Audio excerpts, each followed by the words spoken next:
ओम नमः शिवाय, हर हर महादेव, जय महाकाल। आप सबको पता है मेरे देव आदिदेव महादेव जी का महीना चल रहा है। आप सभी लोगों के ऊपर महादेव जी की कृपा सदैव बनी रहे। आपकी सारी मनोकामना इस सावन के महीने में पूरी हो, यही मैं महादेव जी से प्रार्थना करता हूँ। आप सबको पता है सावन के महीने के जो बीच में पड़ रहा है ना, अधिक मास का महीना, ऐसा संयोग 19 वर्षों के बाद में बना है। और अधिक मास के महीने की यह है चतुर्थी का दिन, जो कि इस वाले सावन को बहुत ज्यादा खास बनाता है, इस चतुर्थी को बहुत ज्यादा खास बनाता है। मात्र आपको 3 शमी के पत्ते से एक उपाय करना होगा। आपके जीवन में बल, बुद्धि, विद्या, धन, आपकी कामना पूर्ति जो होगा वो सब कुछ आपको मिलेगा। जितनी भी माताएं बहनें मेरी इस वीडियो को सुन रही हैं, देख रही हैं, इस वाले उपाय को जरूर कीजिएगा। जो मांगोगे वो सब कुछ मिलेगा।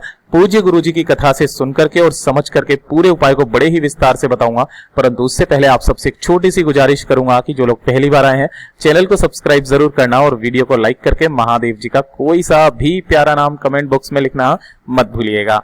चलिए शुरू करते हैं। सबसे पहले बता देता हूं कि इस वाले पूरे उपाय के अंदर हम लोग 4 अलग अलग उपायों के बारे में बात करेंगे, जो कि बहुत ही सुंदर से उपाय हैं। आपके जीवन की सारी समस्याएं खत्म होने वाली है। सबसे पहले बात करते हैं पहले वाले उपाय की तरफ, ठीक है ना। पहला वाला उपाय सबसे पहले किन लोगों को करना है, इसके बेनिफिट्स क्या है, वो मैं आपको बता देता हूं, ठीक है। देखिए ध्यान से, ये जो पहला वाला उपाय है उन लोगों के लिए है, अगर आपके घर में आपका बच्चा है जो कि थोड़ा सा पढ़ाई लिखाई में उसकी बुद्धि नहीं चलती है या फिर उसे याद नहीं रहता है, तो इस वाले एक उपाय से आपको बल, बुद्धि, विद्या और साथ ही साथ धन की प्राप्ति होने वाली है। अब ये वाला उपाय मैं क्यों बता रहा हूं, चतुर्थी का जो खास दिन है ना, वो भगवान गणेश जी को समर्पित होता है। आप सभी लोगों को बात पता है ना, जो भी चतुर्थी होती है। और जो गणेश जी होते हैं वो बल, बुद्धि, विद्या, धन के दाता होते हैं, आपके विघ्नहर्ता होते हैं। तो मैं उसके लिए भी आपको बताऊंगा, लेकिन अगर आपको जीवन में बल, बुद्धि, विद्या, धन चाहिए, इस छोटे से उपाय को जरूर करना, ठीक है। आपको इसके लिए करना क्या होगा, आपको लेने होंगे शमी के पत्ते। कितने पत्ते लेने हैं, 3 शमी के पत्ते। और ध्यान रखना, शमी का पत्ता यहां से टूटता है, मैं हमेशा अपने वीडियो में बता देता हूं। ये एक गोले के अंदर 1 शमी का पत्ता है, ठीक है। अब इसके बाद में आपको लेना होगा एक तांबे का लोटा, ठीक है। इस तांबे के लोटे में आपको ज्यादा कुछ नहीं भरना है, अपने घर का शुद्ध जल भर लेना, ठीक है। भर लिया अपने घर का शुद्ध जल। उसके बाद में ध्यान रखना कि अगर हो सके तो आप एक गमला शमी के पौधे का अपने घर में जरूर लगा लें। एक गमला या एक पौधा या एक पेड़, जो भी अगर हो सके तो इसे जरूर लगा लें। जितनी भी माताएं बहनें मेरे इस वीडियो को सुन रही हैं, देख रही हैं, इसका प्रभाव यह है कि जिस घर की महिला, जिस घर की स्त्री प्रतिदिन प्रदोष काल में एक दीपक शमी के वृक्ष के नीचे लगा देती है ना, उसके जीवन में, उसके परिवार पर कभी भी जीवन में कोई समस्या नहीं आ सकती है। महादेव का आशीर्वाद उस घर पर सदैव बना हुआ रहता है, ठीक है। तो हो सके तो एक पौधा अपने घर पर शमी का पौधा जरूर लगाना, ठीक है। अब बात करते हैं, यहां पर आपने 3 शमी के पत्ते ले लिए, 1 लोटा शुद्ध जल ले लिया। इन दोनों को लेकर के पहुंच जाना महादेव जी के मंदिर शिवलिंग के पास। सुबह जाना चाहो सुबह चले जाओ, शाम को जाना चाहो शाम को चले जाओ, कोई दिक्कत नहीं है, ठीक है ना। कहां पहुंचना होगा, शिवलिंग के पास में। जैसे ही आप यहां पर पहुंचेंगे, उत्तर दिशा यानी कि नॉर्थ डायरेक्शन की तरफ मुंह करके खड़े हो जाना। अब ध्यान से सुनना, उपाय करने का एक तरीका है, एक नियम है, उसी तरीके से करना। आप यहां पर जैसे खड़े हुए हो ना, तो आपको अपने दाहिने हाथ में एक लोटा लेना है, जो कि आप अपना लेकर के आए हो। इसके अंदर आपको अपनी कामना कहते हुए 1 शमी का पत्ता इसमें डाल देना है ना। सारे नहीं डालने, केवल 1 शमी का पत्ता डालना है। इसके अंदर 1 शमी का पत्ता डालने के बाद इसी वाले 1 लोटे शुद्ध जल को आपको धीरे धीरे एक धारी से ओम नमः शिवाय, श्री शिवाय नमस्तुभ्यम पंचाक्षरी मंत्र या षडाक्षरी मंत्र का स्मरण करते हुए महादेव जी पर समर्पित कर देना। ये समर्पित कर दिया, उसके बाद में आपको यहां पर बैठ जाना है ना। बैठने के पश्चात आपको दाहिने हाथ में पकड़ना होगा दूसरा शमी का पत्ता, और उस दूसरे शमी के पत्ते को आपको समर्पित करना होगा कहां पर, इस जगह पर, जलाधारी पर। यहां समर्पित कर दिया, और यहीं पर समर्पित करने के पश्चात अपनी जो भी कामना है इसे छूते हुए कह देना, ठीक। अब जो तीसरा शमी का पत्ता है ना, उसे एक नियम के साथ में समर्पित करना है। ये जो गणेश जी का स्थान है ना, इस गणेश जी के स्थान पर आपको शमी का पत्ता पकड़े रहना है, यहां पर उसे टच करना है और उस व्यक्ति का नाम और गोत्र बोलना है जिसको बल, बुद्धि, विद्या, धन की जरूरत है, ठीक है ना। उस व्यक्ति का नाम और गोत्र बोलना। काफी बार जितनी भी मेरी माताएं बहन है वो अपने बच्चों के लिए, अपने पति के लिए इस उपाय को करती हैं, तो आप उनका नाम और गोत्र बोल करके भी कर सकते हैं, ठीक है। नाम और गोत्र बोलना, अपनी कामना करना बल, बुद्धि, विद्या, धन की, है ना। और उसके बाद में इसे यहां से उठा करके मेरे देव आदिदेव महादेव जी की शिवलिंग पर समर्पित करना है। किस तरीके से समर्पित करेंगे, जो पत्तियां रहेगी वो आपकी तरफ रहेगी और जो डंडी रहेगी वो दूसरी तरफ में रहेगी। ये चीज ध्यान रखना, ये वाली डंडी समर्पित करना, यहाँ पर बैठ करके महादेव जी से कामना करना कि आपकी जल्दी से जल्दी सुने, और उसके बाद में ओम नमः शिवाय, श्री शिवाय नमस्तुभ्यम का स्मरण करके वापस अपने घर की तरफ चले आना है। मात्र जो स्त्री, महिला, नारी, पुरुष इस वाले उपाय को 1 से 2 चतुर्थी कर लेता है ना, उसके जीवन में कभी भी धन संपदा की कमी नहीं रहती है, बल बुद्धि विद्या धन हमेशा उसके पास में रहता है। ठीक है, ये तो हो गया पहला वाला उपाय। अब बात करते हैं दूसरे वाले उपाय की तरफ। ठीक है, देखिए दूसरा वाला उपाय किन लोगों के लिए है वो ध्यान से सुनना, समझने की कोशिश करना। अगर आपके जीवन में एक के बाद एक परेशानियां आ ही रही है, खत्म होने का नाम ही नहीं ले रही हैं, चाहे वो घर से संबंधित हो, नौकरी से संबंधित हो, व्यापार से संबंधित हो, कैसी भी, है ना, चाहे धन वगैरह किसी से भी संबंधित हो, अगर परेशानियों से आप जूझ रहे हो, थक करके हार चुके हो, किस्मत साथ नहीं दे रही है, मात्र एक बार चतुर्थी का ये अचूक उपाय जरूर कर लेना। ठीक है, देखिए आपको लेना होगा इस तरीके से दूर्वा, है ना। अब ये जो दुर्वा होती है ना, मैंने आपको पहले भी बताई थी, भगवान गणेश जी को बहुत ज्यादा पसंद है। ठीक है ना, गणेश जी पर ही चढ़ती है। लेकिन आपको जो दुर्वा ले ली है ना, वो इस तरीके की नहीं लेनी है, गलती से भी मत लेना। ये वाली जो दुर्वा है ना, ये गणेश जी को नहीं चढ़ाई जाती है। काफी सारे वीडियो में मैंने देखा है, ये जबरदस्ती बता देते हैं। आपको सिंपल सी देसी वाली दूर्वा लेनी है, कुछ इस तरीके की। हो सके सफेद मिल जाए तो सफेद ले लेना, बहुत ही अच्छी बात रहेगी। ठीक है, इस तरीके से दुर्वा लेना। हाँ, गट्ठर आपको इस तरीके से बनाना है, और इस गट्ठर को पीछे से, है ना, ऐसे करके लाल धागा या मोली या कलावा जो भी है ना, उससे आपको इसे बांध लेना है। तो ये तो हो गया गट्ठर तैयार।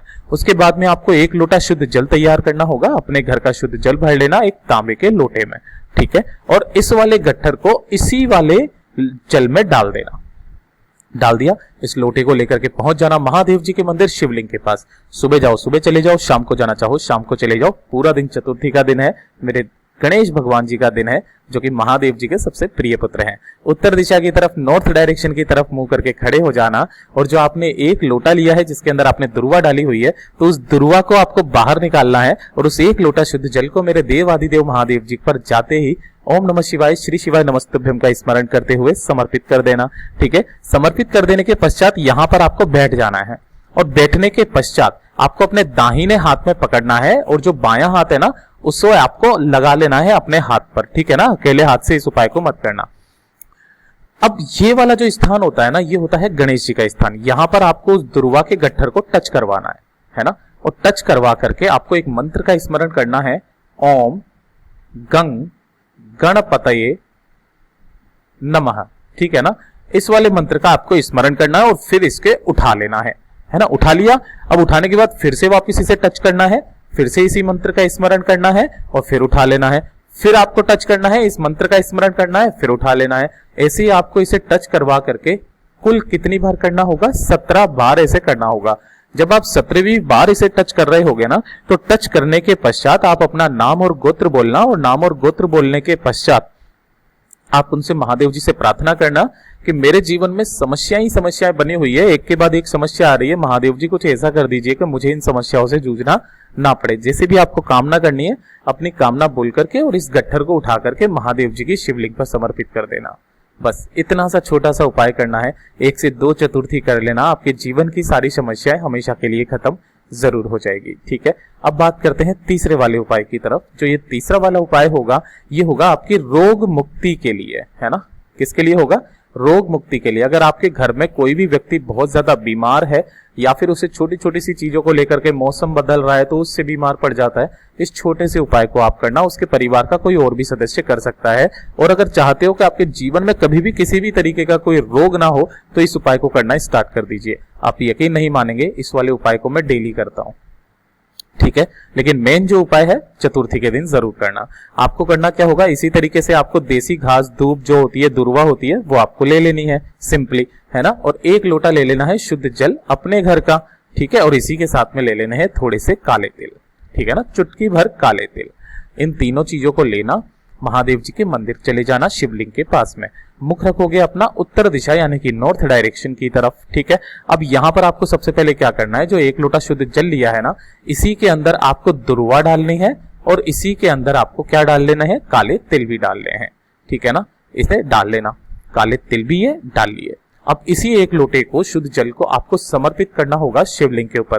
क्रम ध्यान रखना, सबसे पहले थोड़ा सा जल गणेश जी के स्थान पर, फिर कार्तिकेय जी के स्थान पर, फिर माता अशोक सुंदरी के स्थान पर, फिर माता रानी के हस्त कमल पर ऐसे गोल घुमाते हुए आपको महादेव जी के शिवलिंग पर इस जल को समर्पित कर देना है। ओम नमः शिवाय, श्री शिवाय नमस्तुभ्यम का स्मरण करते हुए जब ये जल बहता बहता जलाधारी से नीचे की तरफ आएगा ना, चाहे कितना भी जल इकट्ठा हो जाए, यहां पर आपको इस जल को एकत्रित करना है, इकट्ठा करना है उसी वाले लोटे के पास में, है ना। यहां पर 2 मिनट बैठना। अगर आप अपने खुद के लिए कर रहे हो तो अपना नाम और गोत्र बोल देना, ठीक है। और अगर आप परिवार के किसी सदस्य के लिए कर रहे हो जो बीमार रहता है, उसका नाम और गोत्र बोल करके महादेव जी से कामना करना कि वो जल्दी से जल्दी स्वस्थ हो जाए, या फिर हमारे परिवार के अंदर किसी भी तरीके का कोई बड़ा रोग ना हो, ठीक है। ऐसा करना और इस वाले जल को उठा करके अपने घर की तरफ चले जाना, ठीक है ना। इस वाले जल को आपको अपने पूरे घर में जितने भी व्यक्ति है ना, सबको आचमन करा देना है, सबको आचमन करा देना। देखिएगा आपके जीवन में कभी कोई भारी रोग नहीं होगा, और जिसे भी छोटा मोटा रोग होगा ना,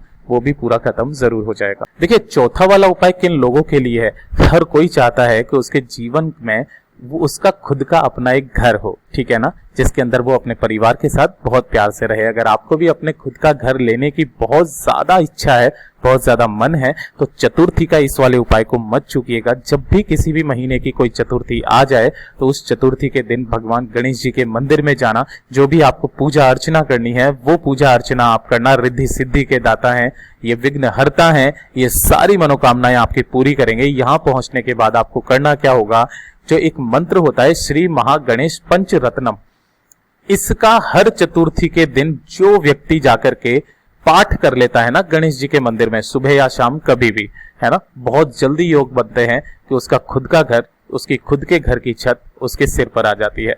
पूज्य गुरु जी के ये सभी उपाय बहुत ही ज्यादा खास और अचूक है, जरूर कीजिएगा। वीडियो अगर पसंद आए तो लाइक जरूर करना, चैनल को सब्सक्राइब जरूर कीजिएगा।